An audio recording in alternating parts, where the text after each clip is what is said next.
Alors, difficile de passer après la grand-mère de la mariée et le papa du marié, mais je vais tenter de relever le défi.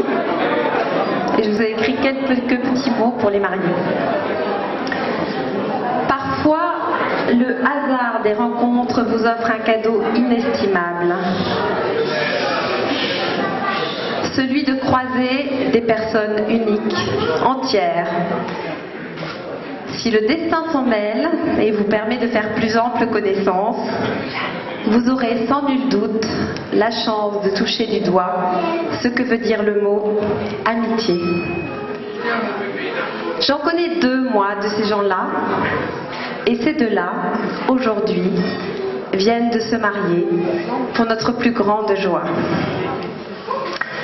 Avant de vous en dire davantage sur ces amis uniques, je tiens à remercier officiellement, devant témoins, entre témoins oserais-je dire, Lolo et Damien, qui m'ont permis, un beau jour d'hiver, de rencontrer dans leur chalet chaleureux, non loin des pistes de ski, un certain François.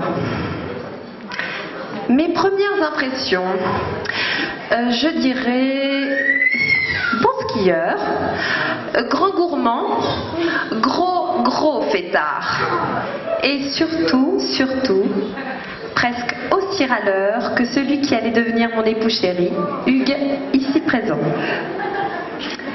Je dirais grande gueule, excellent comédien, un tantinet cabot. Mes dernières impressions en date, je dirais un homme amoureux. Je dirais même un homme très amoureux, de ceux qui gardent en permanence un sourire immense aux lèvres, un air béat parfois aussi. Mais pourquoi tant d'allégresse et de joie, cher François? Pourquoi cette impression permanente que tu as atteint un degré de plénitude absolue? Parce qu'elle est là. C'est elle, comme une évidence dès la première rencontre. Sarah est définitivement et évidemment la femme de ta vie. À ce propos, je souhaiterais effectuer un sondage.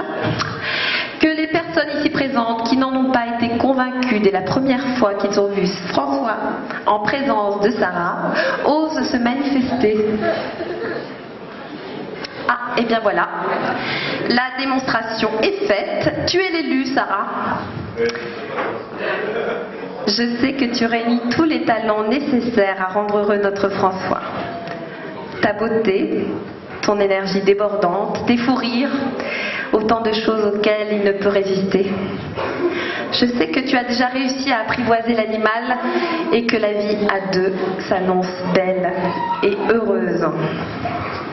Et comme vous êtes tous deux de grands voyageurs, je terminerai par une citation de mon philosophe favori, Kierkegaard, concernant le mariage.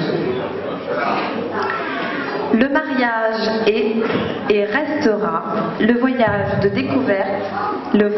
découverte le plus important que l'homme puisse entreprendre.